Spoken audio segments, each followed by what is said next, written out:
Bismillahirrahmanirrahim. Assalamualaikum warahmatullahi wabarakatuh. Alhamdulillah Rabbil Alamin. Wassalatu wassalamu ala ashrafil anbiya'i wal mursalin. Sayyidina Muhammadin wa ala alihi wa ashabihi ajma'in.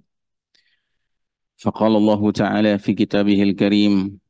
Ya ayyuhalladzina amanu attaqullaha haqqa tuqatihi wa la tamutunna illa wa antum muslimun. Subhanaka la ilma lana illa ma 'allamtana innaka antal alimul hakim. Amma ba'd. Jamaah rahimakumullah, alhamdulillah kembali kita bersyukur Allah pertemukan kita di masjid untuk sholat maghrib berjamaah, untuk beribadah. Mudah-mudahan sholat kita diterima Allah Ta'ala. Salawat salam sejahtera kita doakan tercurah kepada manusia pilihan Nabiullah Muhammad sallallahu alaihi wasallam, sahabat, keluarga, dan para pengikutnya yang setia hingga akhir zaman. Dan semoga kita termasuk umatnya yang dirahmati Allah, diberkahi Allah, dan berhak menerima syafaatul uzmah beliau di hari berbangkit nanti. Amin ya rabbal alamin. Kita juga bersyukur Allah izinkan kita mengisi hari-hari terbaik, yaitu Asyru Awail min Zulhijjah, 10 hari pertama dari bulan Zulhijjah. Mudah-mudahan segenap amal saleh kita, amal ibadah kita dilipat gandakan balasannya dari Allah Subhanahu wa taala. Baik, pada kesempatan malam hari ini kita lanjutkan kajian kitab karya Dr. Muhammad Ahmad Al-Mubayyad hafizahullah, ulama dari Gaza, dan kita sampai di halaman 304, masuk pasal 3 dengan judul Pertanda Sugro, Hari Kiamat yang tidak dinyatakan secara jelas. Pendahuluan. Maksud dari pertanda sugro yang tidak dinyatakan secara jelas adalah setiap isyarat yang diberikan Nabi Shallallahu Alaihi Wasallam terkait kejadian-kejadian di masa mendatang dan merupakan sebuah indikasi akan adanya satu perubahan kondisi atas umat ini di masanya. Kejadian-kejadian tersebut dikukuhkan oleh para ulama hadis dalam bab yang sering diberi judul Al-Fitanu wal Malahim atau Asyratus Sa'ah. Al-Fitanu wal Malahim artinya berbagai fitnah dan berbagai peperangan. Sebagaimana yang telah dikemukakan di awal kitab ini, penentuan kejadian-kejadian tersebut sebagai pertanda hari kiamat didasarkan pada suatu kenyataan bahwa terutusnya Nabi Muhammad sallallahu alaihi wasallam ke dunia juga merupakan satu pertanda dari berbagai pertanda datangnya as-sa'ah, hari kiamat. Maka dari itu, setiap perubahan masa depan yang diberitakan oleh Rasulullah sallallahu alaihi wasallam juga mengindikasikan akan dekatnya hari kiamat. Inilah salah satu hikmah mengapa Rasulullah sallallahu alaihi wasallam menyebutkan beritanya ini kepada umatnya. Sementara itu, berbagai pertanda ini hanya merupakan pertanda-pertanda hari kiamat yang tidak dinyatakan secara jelas. Hal ini mengacu pada sebuah fakta bahwa Rasulullah sallallahu alaihi wasallam dalam sabdanya terkait kejadian-kejadian tersebut, beliau tidak menggunakan format yang secara eksplisit menjelaskan bahwa kejadian itu adalah pertanda dari dekatnya hari kiamat. Ya, jadi istilahnya tanda-tanda ini langsung saja dalam bentuk Nabi menggambarkan, mendeskripsikan kejadian yang berlaku di suatu masa mendatang Dan kejadian itu sekaligus menandai terjadinya perubahan pada kondisi umat ini. Baik, kita langsung saja masuk ke tanda-tanda tersebut. Pertanda-pertanda yang disebutkan Rasulullah Sallallahu Alaihi Wasallam. Yang pertama, mengikuti perilaku umat terdahulu.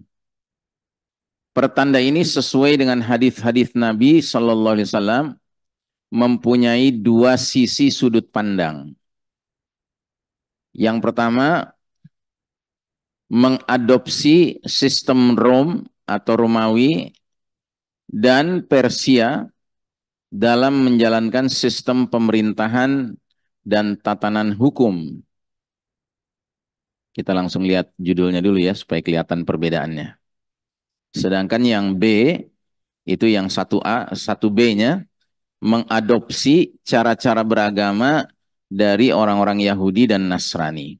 Jadi ada yang berkaitan dengan mengadopsi sistem pemerintahan, sistem politik. Ada yang berkaitan dengan mengadopsi cara beragama. Baik, kita masuk dulu kepada yang terkait sistem pemerintahan dan tatanan hukum. Dari sahabat Abu Hurairah radhiyallahu anhu, bersabda Rasulullah sallallahu alaihi wasallam, "La taqumus sa'atu hatta ta'khudha ummati bi akhdhil quruni qablaha shibran bi shibrin wa dhira'an bi dhira'in." Faqila ya Rasulullah kafarisa war-rum.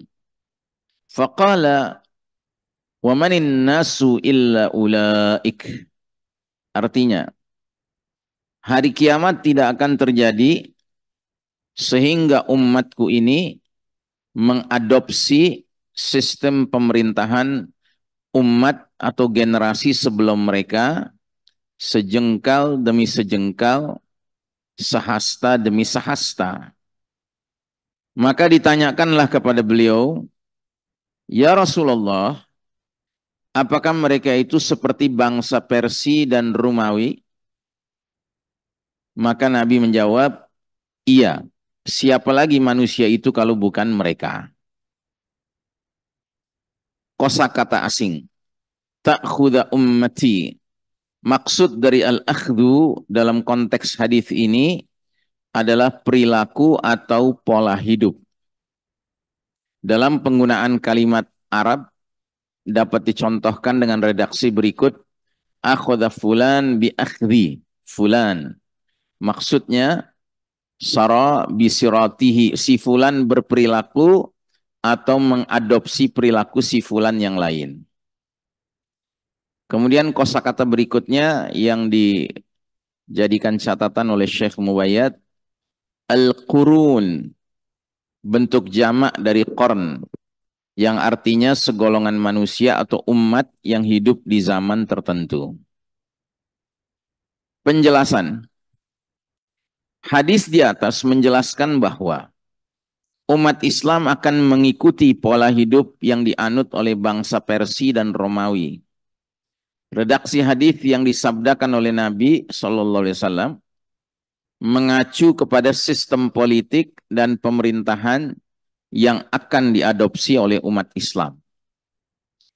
Oleh karena itulah para sahabat yang tanggap mengenai hal ini mengemukakan sebuah pertanyaan. Apakah hal itu mirip dengan pemerintahan orang-orang Persia dan Romawi, yang mana pada saat itu merupakan kekuatan politik terbesar atau dua sistem pemerintahan yang sedang menghegemoni di dunia?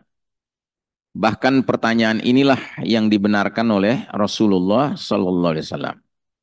Jadi para sahabat dengan bertanya, apakah yang engkau maksud akan diadopsi dari umat-umat terdahulu? Para sahabat langsung bertanya, apakah yang kau maksud adalah bangsa Persia dan bangsa Romawi? Nah, pertanyaan ini menunjukkan bahwa yang diadopsi itu adalah sistem politik, sistem pemerintahan. Karena sewaktu para sahabat bertanya kepada Rasul, di masa itu dua kekuatan yang ada secara politik adalah di sebelah timur Persia, di sebelah barat Romawi. Ya. Jadi jelas bahwa pertanyaan ini menggambarkan bahwa para sahabat faham yang dimaksud oleh Nabi nanti umat Islam akan mengekor, mengadopsi dari bangsa-bangsa terdahulu, begitu disebut oleh Nabi benar, Romawi dan Persia. Berarti di sini yang diadopsi itu sistem pemerintahannya, karena yang kuat pemerintahannya waktu itu adalah Romawi dan Persia. Hadis ini sama sekali tidak bertentangan dengan hadis yang akan diketengahkan nanti terkait pembatasan makna, bahwa yang akan ditiru oleh umat Islam adalah cara berinteraksi dengan ajaran agamanya sebagaimana cara berinteraksi dengan agama orang-orang Yahudi dan Nasrani berinteraksi dengan ajaran agama mereka. Sebab dalam konteks hadis yang akan diketengahkan nanti, arah yang dimaksud berbeda dengan hadis yang kita bahas sekarang ini. Dengan demikian, dapat disimpulkan bahwa yang ditiru oleh umat Islam akhir zaman adalah cara pemerintahan atau sistem politik Kisra dan Kaisar dalam menjalankan pemerintahan negara. Kisra itu julukan untuk penguasa Persia. Jadi penguasa Persia itu gelarnya, julukannya Kisra. Sedangkan penguasa Romawi julukannya, gelarnya Kaisar.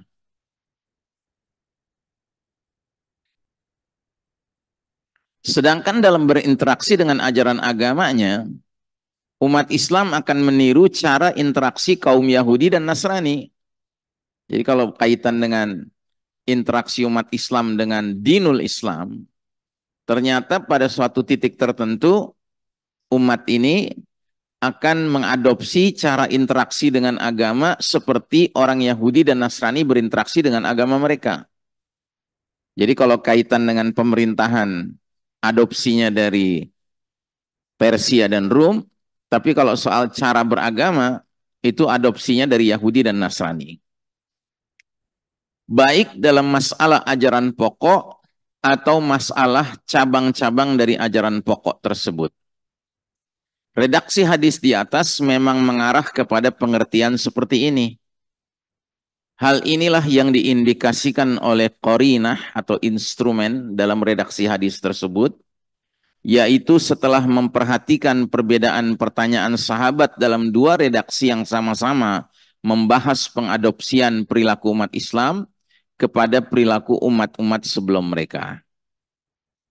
Jadi jika yang dimaksud dengan pengadopsian umat Islam terhadap sistem politik, maka yang dimaksud adalah sistem pemerintahan yang dijalankan oleh bangsa Persia dan bangsa Romawi. Sebab saat itu para sahabat memang mengenal bagaimana bangsa Persia dan Romawi menjalankan roda pemerintahan mereka. Jika yang dimaksud pengadopsian itu berkaitan dengan cara berinteraksi dengan ajaran agama, maka yang dimaksud adalah umat Yahudi dan umat Nasrani. Sebab dua umat itulah yang akrab dan dikenal oleh para sahabat pada waktu itu dalam masalah tersebut. Hadis di atas merupakan salah satu hadis yang paling komprehensif dalam menjabarkan pertanda sugro yang erat kaitannya dengan sistem politik umat Islam. Hadis tersebut mengindikasikan bahwa umat Islam akan mengulangi kezoliman yang sama sebagaimana orang-orang Persia dan Romawi yang berlaku zolim kepada rakyatnya. Bahkan pada akhirnya mereka hanya akan mengadopsi habis-habisan dua sistem pemerintahan tersebut, sehingga pola kezaliman Romawi dan Persia itulah yang akan diterapkan oleh para pemegang kekuasaan terhadap rakyatnya. Di samping itu, hadis di atas juga mengindikasikan adanya kezaliman dalam bidang agama, sosial, dan ekonomi.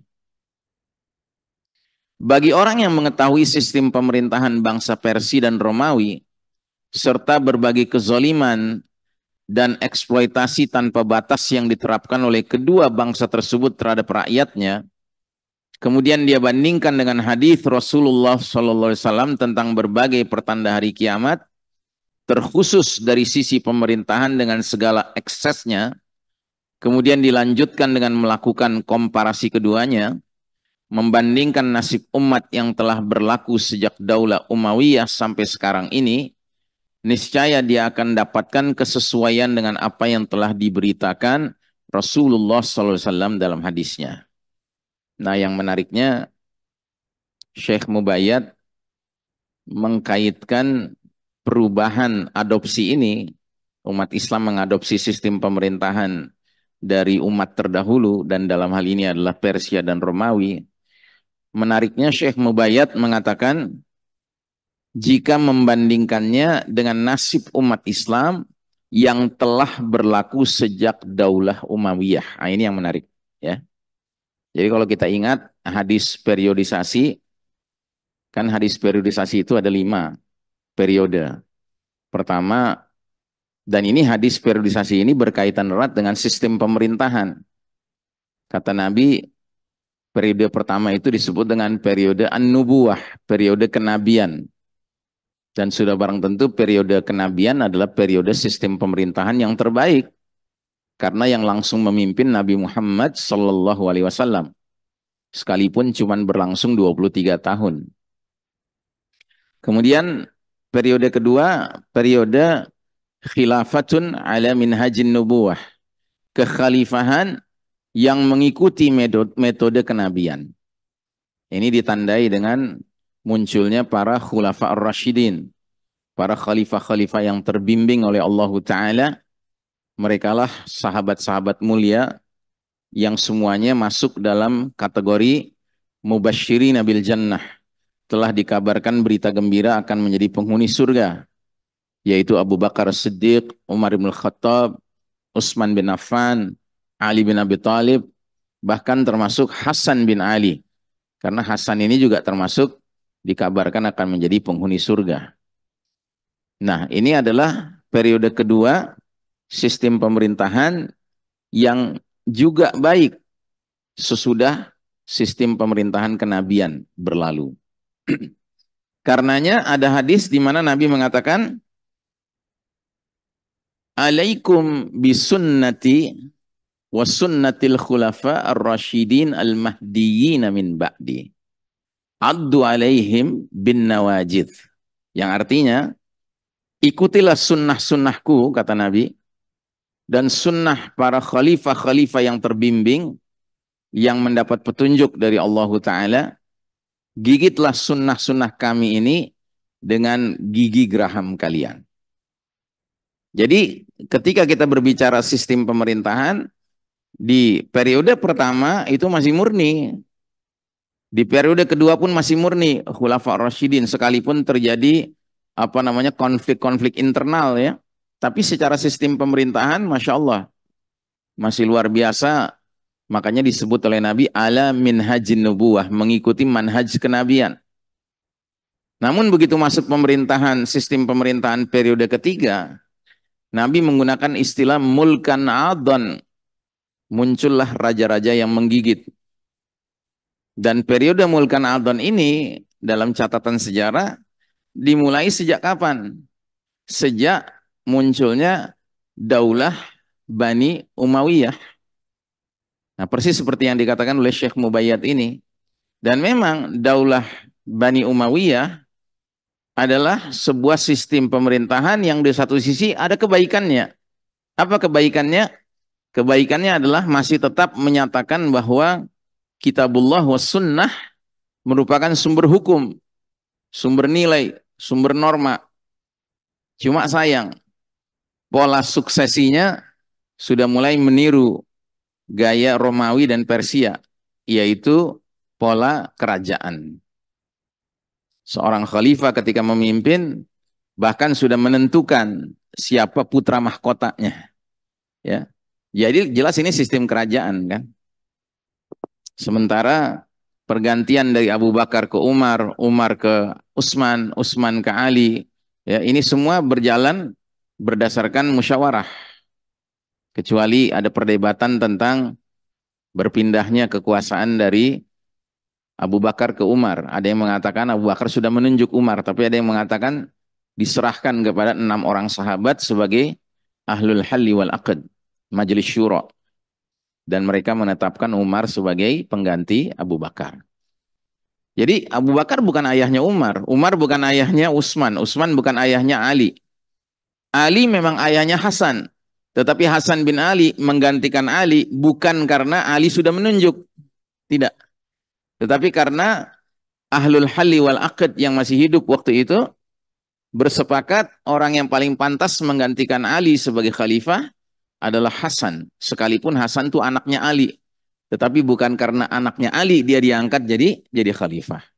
Nah, sedangkan semenjak Daulah Umayyah, kemudian diikuti dengan Daulah Abbasiyah, kemudian diikuti dengan Kesultanan Utsmani Turki, pada dasarnya polanya sudah pola suksesi meniru cara-cara Kisra ataupun Kaisar, gitu. Nah, cuma masih banyak kebaikannya karena apa? Karena sumber hukumnya adalah Kitabullah was Sunnah. Ya, cuman sudah terjadi permasalahan karena sistem pemerintahannya sudah tidak murni seperti ya khilafah ala minhajin nubuwah. Makanya disebutnya oleh Nabi dengan sebutan mulkan adon, raja-raja yang menggigit. Nah, ada yang mengartikan menggigit di sini adalah menggigit Quran dan Sunnah. Maka tergantung kekuatan gigitannya. Kalau gigitannya kuat, ya terasa khalifahnya itu adil. Tapi kalau gigitannya lemah, apalagi rada-rada mangap gitu, ya kan? Jadi nggak gigit malah. Kalau sekarang mangap semua, ya. Maka terasa sekali khalifahnya juga ada kezoliman di dalam pola kepemimpinannya. Sebagian orang mungkin ada yang menyangkal, memang benar umat Islam sejak zaman Muawiyah hingga pada waktu dekat ini meniru sistem pemerintahan Romawi dan Persia. Tetapi kesamaan itu tidak terlihat dari semua sisi. Karena pada saat itu, meskipun mengadopsi sistem pemerintahan mereka, Romawi dan Persia, masih berhasil meraih kejayaan yang terbukti dengan besarnya kekuasaan umat Islam. Itu benar. Ya. Namun sekarang ini kondisinya sudah jauh berbeda dengan yang dahulu. Umat Islam tidak lagi berjaya seperti dahulu. Bahkan dia telah menjadi pengikut dari bangsa lain. Jadi dari sisi mana kesamaan umat Islam sekarang ini dengan bangsa Persia dan Romawi? Kami jawab, kata Syekh Mubayyad. Sebenarnya zaman dahulu umat Islam sama persis dengan bangsa Persia dan Romawi dalam segala sisi dengan zaman sekarang. Satu-satunya segi yang membedakan adalah jika waktu itu umat Islam berjaya, maka sekarang kejayaan itu telah diangkat dari umat Islam. Ya jelas. Kenapa? Karena kita sekarang bahkan sudah meninggalkan periode ketiga. Periode Mulkan Adon tadi, raja-raja yang menggigit. Yang sekalipun menggigit, tetapi yang digigit Quran dan Sunnah. Sementara periode sekarang ini, semenjak runtuhnya Kesultanan Utsmani Turki, bahkan Nabi sudah menyebutnya dengan nama yang lain, yaitu sebutan Mulkan Jabriyah. Penguasa-penguasa yang memaksakan kehendak mereka. Yang berarti mengabaikan kehendak Allah dan Rasulnya. Nah karenanya saat ini sudahlah mengadopsi sistem pemerintahan yang selain ajaran Islam, tetapi juga bahkan dalam kondisi terpuruk. Karena posisinya bukan memimpin, bukan menjadi mercusuar, bukan menjadi penentu, tetapi menjadi yang dipimpin, menjadi yang mengekor, menjadi yang ditentukan, ya. Meskipun demikian, umat Islam tetap mengadopsi sistem pemerintahan Persia dan Romawi, dan dengan dua sistem itu pula mereka masih berharap untuk mengembalikan kejayaannya. Nah ini yang paling mengenaskan ya. Jadi sudahlah mengadopsi sistem pemerintahan yang lain, sudahlah dalam posisi kalah, lalu untuk meraih kemenangannya kembali, kejayaannya, yakin bahwa dengan sistem itu bisa meraih kejayaan, gitu loh. Mau sampai kapan gitu, taubat dari kesadaran itu, ya. Apalagi kemudian kita menyadari bahwa di fase Mulkan Jabriyah ini, mereka-mereka yang sangat mendominasi kepemimpinan dunia, sebut saja mereka yang biasa diistilahkan dengan elit global, mereka itu mayoritas Yahudi. Dan Yahudi itu cerdasnya luar biasa. Sudahlah secara otak mereka cerdas, kemudian secara hati mereka asyaddan nasi adawatan lilladzina amanu. Manusia-manusia yang paling dahsyat permusuhannya kepada kaum beriman. Jadi sudahlah mereka otaknya cerdas, hatinya jahat. Akhirnya dengan otak yang cerdas, hati yang jahat itu, mereka bahkan lebih jauh lagi menawarkan kepada umat Islam jalan-jalan yang sebenarnya menyesatkan. Dan cilakanya umat Islam dengan jalan-jalan itu masih terus saja ngotot mempertahankannya. Ya, walaupun alhamdulillah kalau biasa ngaji, biasa hadir di masjid, dari 5 jalan setidak-tidaknya yang kita ketahui, ya, itu sudah ada jalan-jalan yang ditinggalkan. Tapi masih ada 2 yang sepertinya masih dipertahankan. Jadi coba kita lihat ya, yang paling mencolok kan komunisme. Komunisme ini bikinan Yahudi. Maka tokoh Karl Marx, Engels, ya kan, mereka ini filosof-filosof Yahudi. Nah, cilakanya sebagian umat Islam menerima paham komunisme, ya. Sebagai contoh, bahkan di Palestina sekarang itu ada di antara faksi perlawanan itu yang sebenarnya pahamnya paham Marxisme, ya, komunisme, ya. Kemudian sekularisme. Sekularisme ini alhamdulillah yang biasa ngaji sih sudah paham gitu. Ini harus ditinggalkan, ya kan? Tetapi kan yang nggak ngaji dan yang nggak ngaji banyak, yang nggak ke masjid banyak. Nah, sekularisme ini apa yang ditawarkan? Yang ditawarkan adalah fasluddin anil haya, pemisahan urusan agama dengan urusan kehidupan sehari-hari. Dan yang paling mencolok adalah ketika fasluddin anis siyasah, pemisahan antara urusan agama dengan urusan berpolitik. Begitu. Ini yang paling dahsyat efeknya. Tetapi semua juga dahsyat efeknya. Nah, alhamdulillah kalau yang sudah biasa ngaji nggak ada cerita. Masa iya kita berpolitik nggak pakai agama? Masa iya kita berekonomi nggak pakai agama? Masa iya kita berpendidikan nggak pakai agama? Kan gitu. Kesadaran itu sudah muncul lah. Begitu juga dengan liberalisme, ajaran Yahudi yang mengajarkan kebebasan mutlak. Ya.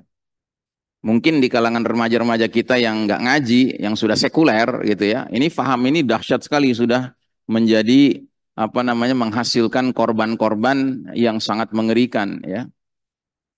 Termasuk remaja-remaja muslimah yang mereka tidak bisa diberitahu untuk pakai jilbab untuk menutup aurat dengan alasan ya rambut saya, papi, mami, ini kan rambut saya, kan saya cantik. Masa saya harus menutupi kecantikan saya? Ya kan bebas dong. Nah, gitu. Paham liberalisme. Kemudian paham pluralisme. Ya ini juga alhamdulillah. Kalau yang biasa ngaji nggak kejebak dengan paham pluralisme. Tapi yang nggak biasa ngaji, jelas mereka beranggapan semua agama sama, semua agama baik, semua agama benar, kan begitu. Nah yang rumit ini masih 2 lagi. Paham nasionalisme dan paham demokrasi. Ini sebagian umat Islam, hatta yang ngaji masih membela. Ustadz, apa masalahnya nasionalisme? Kan sejalan dengan Islam. Justru dengan terjadinya Ma'rokah Tufanul Aqsa yang sudah berjalan 251 hari, Pak. Sudah 8 bulan 11 hari. Dunia sekarang jadi sadar. Nasionalisme inilah yang menjadi penghalang. Mesir yang sudah nempel dengan Gaza nggak memberi bantuan kepada saudara-saudara kita di Palestina. Kenapa? Because national interest is above all. Kepentingan nasional di atas segala-galanya. Kenapa negeri besar seperti Indonesia nggak ngirim pasukan? Ya, kita dengar sih katanya mau ngirim pasukan, tapi nggak tahu mau ngapain nanti sampai sana. Gitu. Tapi yang jelas di antara sebabnya karena penguasanya khawatir. Kalau ngirim pasukan ke sana, nanti warga yang bukan Muslim akan teriak-teriak bilang, ya, boro-boro ke sana, di sini aja kita masih belum selesai urusan kan gitu. Ya karena faham ini memang faham yang membuat national interest itu number one above all, sehingga akidah interest, Islamic interest, brotherhood, Muslim brotherhood interest itu harus di nomor dua kan, nomor tiga kan. Inilah yang terjadi. Bahkan faham nasionalisme ini sudah merasuk sampai urusan beragama, ya. Seperti yang saya selalu mengatakan, bagi saya kalau Idul Fitri berbeda-beda tuh mungkin, tapi kalau Idul Adha berbeda-beda aneh sekali. Idul Adha itu hari raya haji, semua tolok ukurnya ke haji. Gitu. Kapan mereka wukuf di Arafah? Ya itulah hari Saum Arafah. Gitu. Kenapa kita harus berdebat 9 Zulhijjahnya hari apa, tanggal berapa? Gitu. Ini kan logika-logika nasionalisme. Gitu. Kalau kita logikanya umatan wahidan, umat yang menyatu, ya. Dan sejarah membuktikan sudah berapa ribu tahun ibadah haji diselenggarakan di wilayah Jazirah Arab. Belum pernah ada 1 tahun pun jamaah haji berselisih pendapat. Sebagian pengen wukuf di Arafah hari Selasa, sebagian pengen Rebo. Nggak pernah. Kenapa? Ya karena memang itu titiknya, penentunya di situ. Tapi hari ini karena dahsyatnya faham asobiyah ini sudah merasuk kepada tubuh umat Islam, sampai urusan beribadah pun menerima logika bahwa ya beda satu wilayah dengan wilayah lain. Padahal urusannya hari raya haji. Semua orang juga tahu hari raya haji. Berarti tolok ukurnya hajinya kan? Gitu. Nah, jadi saudaraku rahimakumullah, itu yang satu. Yang kedua, demokrasi. Demokrasi di mana masalahnya?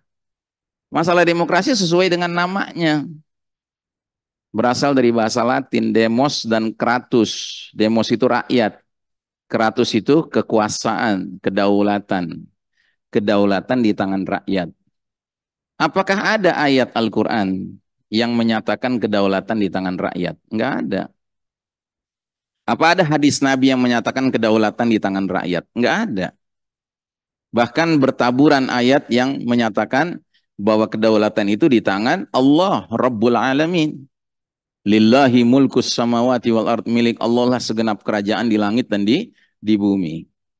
Dan konsekuensi logis menjadikan Allah sebagai yang berdaulat, kita disebut muslim. Muslim itu artinya apa? Berserah diri kepada yang berdaulat, kepada Allah Subhanahu wa taala. Tapi kalau seandainya kita mengaku bahwa kedaulatan di tangan rakyat, berarti ada sebagian rakyat ini yang kita tunduk kepadanya, kita muslim kepadanya, berserah diri kepada yang berdaulat, rakyat. Dalam hal ini siapa? Wakilnya, wakil rakyat. Makanya wakil rakyat ini seolah-olah mendapat keistimewaan yang luar biasa, sampai nomor platnya aja beda. Nomor platnya beda, gajinya beda, gitu ya. Karena mereka diberikan hak yang sangat istimewa, yang sebenarnya hak itu hanya milik Allah. Hak apa itu? Hak menetapkan hukum. Padahal ayatnya sangat clear. Inil hukmu illa lillah. Hak menetapkan hukum hanya milik Allah. Jadi hak menentukan mana yang halal, mana yang haram, itu hanya milik Allah. Tidak boleh manusia merubah-rubah yang Allah bilang halal, dikatakan haram. Yang Allah katakan haram, dikatakan halal. Makanya Nabi bersabda, al-halalu bayyinun, wal haramu bayyinun. Yang halal sudah jelas, yang haram sudah jelas. Itu. Tapi kalau dalam sistem demokrasi, karena ada yang namanya lawmakers, wakil rakyat itu kan lawmakers, pembuat hukum. Ya, mereka ini boleh menentukan benda yang sama, itu bisa di tempat yang lain diartikan legal, di tempat yang lain ilegal. Legal itu kan halal, ilegal kan haram. Contohnya apa? Minuman keras. Kalau minuman kerasnya ditemukan di supermarket, halal dia, legal. Tapi kalau ditemukannya di kapal penyelundup, ilegal. Padahal benda yang sama. Ya. Memangnya minuman keras kalau diletakkan di mimbar masjid jadi halal? Kan nggak bisa, tetap aja dia haram. Gitu. Tapi di dalam sistem demokrasi ada ruang orang, manusia punya hak menentukan mana yang legal, ilegal. Dan kalau mentok, kalau deadlock, akhirnya pakai voting. Makanya seandainya pun jumlah dari wakil rakyat ini, katakanlah 99,9%, itu bukan sekedar muslim, mukmin, muttaqin, tetapi bahkan aktivis, harokah, pergerakan. Lalu kemudian memunculkan gagasan rancangan undang-undang penerapan syariat Islam. Maka yang 0,001% yang bukan muslim akan menolak. Sehingga harus apa? Harus voting. Dan kalau voting siapa yang bakal menang? Ya pasti yang menang muslim, pasti. Cuma apa kata Allah? Masa untuk memberlakukan syariat Allah harus voting? Kan kita kudu taat sama Allah. Nggak ada ceritanya harus voting-voting. Masa untuk taat sama Allah, voting nih. Sepakat nggak kita? Itu. Karena yang berdaulat rakyatnya, bukan Allahnya yang berdaulat. Nah logika inilah yang sebagian besar kita karena nggak paham, kita masih membela, kita menganggap sampai ada istilah kan. Yang penting negeri kita ini harus demokratis. Wah, kayak istilah demokratis itu udah kayak sakral banget gitu. Yang penting negeri kita Islami, itu yang lebih penting, itu yang paling pokok. Bukan soal demokratis enggaknya, Pak. Demokratis itu kan sama saja kita menerima logika baik benar ditentukan oleh the majority rules, ya kan? Yang mayoritas yang memimpin, tidak. Allah yang memimpin, Allah yang berdaulat. Dan kita sebagai hamba-hamba Allah yang mengaku tunduk kepadanya, kita perjuangkan kalimatullah yal ulya, kalimat Allah lah yang tertinggi, ya. Nah, jadi saudaraku rahimakumullah, kita lanjutkan. Sebenarnya zaman dahulu umat Islam sama persis dengan bangsa Persia dan Romawi dalam segala sisi dengan zaman sekarang. Satu-satunya segi yang membedakan adalah jika waktu itu umat Islam berjaya, maka sekarang kejayaan itu telah diangkat dari umat Islam. Meskipun demikian, umat Islam tetap mengadopsi sistem pemerintahan Persia dan Romawi, dan dengan dua sistem itu pula mereka masih berharap untuk mengembalikan kejayaannya. Jadi mau mengembalikan kejayaan dengan pakai sistem yang bukan sistem kita, ya mana mungkin. Jadi kondisi sekarang ini justru lebih buruk. Umat Islam telah menjadi agen dari bangsa adidaya, seperti raja-raja suku Ghassan dan Munazarah di zaman dulu. Tampaknya sejarah memang kembali terulang. Jadi waktu Nabi mulai berdakwah di Jazirah Arab, di sebelah utara wilayah Syam yang sebenarnya dipengaruhi oleh Rum, oleh Romawi Barat, ya, itu pangeran-pangeran Arabnya di situ, itu mereka loyalitasnya ke Romawi. Sedangkan di sebelah selatan, di Yaman dan sekitarnya, itu dikuasai sama Persia. Persia yang mendominasi di selatan. Sehingga pangeran-pangeran Arab yang ada di selatan itu menjadi pangeran-pangeran yang loyalitasnya ke Persia. Begitu. Nah di zaman kita sekarang pun demikian. Negeri-negeri kaum muslimin tidak memiliki kemerdekaan sepenuhnya. Karena mereka mengadopsi sistem pemerintahan dari selain Islam dan kaum muslimin, yang akibatnya tergantung dia ngambilnya apa. Kalau ngambilnya komunisme, ya lebih condong ke Cina misalnya. Atau kalau Rusia sekarang udah nggak jelas kelaminnya apa gitu ya. Tapi Cina kan masih konsisten dengan apa namanya ideologi komunisme. Dan kalau dia mengadopsi apa namanya sistem pemerintahan yang condong ke barat, ke Amerika, ya kan? Maka dia menerapkan ya kapitalisme, ya. Nah, jadi saudaraku rahimakumullah, penguasa-penguasa di negeri-negeri yang sebenarnya masih punya loyalitas atau ke timur atau ke barat inilah, atau ke Romawi atau ke Persia inilah yang menyebabkan sekarang ini tidak punya kemerdekaan sejati untuk mengeluarkan kebijakan-kebijakan yang penting untuk Islam dan umat Islam. Karena pada hakikatnya sistem pemerintahannya sudah diwarnai oleh ideologi selain Islam. Ini yang jadi masalah, ya. Baik, insya Allah pada pertemuan berikutnya kita masuk ke hadis berikutnya tentang mengadopsi cara-cara beragama dari kaum Yahudi dan kaum Nasrani. Untuk kali ini kita cukupkan sekian. Sudah 6.59, Isya insya Allah jam 7. Baik, mungkin karena masih ada sedikit waktu, 1 menit, 2 menit. Kalau ada yang mau bertanya, falyatafadhal masykurah sebelum kita tutup. Baik, kalau tidak ada yang bertanya, kita cukupkan. Mudah-mudahan apa yang kita kaji malam hari ini membawa manfaat dunia dan akhirat untuk kita bersama. Dan marilah kita akhiri majelis kita dengan doa kifaratul majelis. Subhanakallahumma wa bihamdika asyhadu an la ilaha illa anta astaghfiruka wa atubu ilaik. Walhamdulillahirabbil alamin.